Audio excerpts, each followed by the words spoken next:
Šiandien Konstitucijos dieną Europos parlamento narys, frakcijos Laisvės ir demokratijos Europa vicepirmininkas Rolandas Paksas surengė konferenciją Lietuvos valstybės tvarumas ir tautos ateitis Europos Sąjungoje.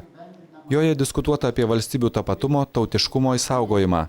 Pranešimą apie nacionalinių valstybių ateitį Europos Sąjungoje skaitęs Rolandas Paksas pabrėžė, kad būtina rasti naujas formas kurti kitokią Europą – stiprių, savarankiškų, suverenių valstybių sąjungą. Mūsų sėkmės ištekliai glūdi čia, tautoje, čia, Lietuvoje, ne Briuselio, ne Vašingtono, ne Pekino miražuose. Būdami laisvi savo tėvynėje, mes neturime leistis būti žeminami, oriai ginti už savo vertybės, tikėjimą, laisvą valią ir pagarbą žmogui.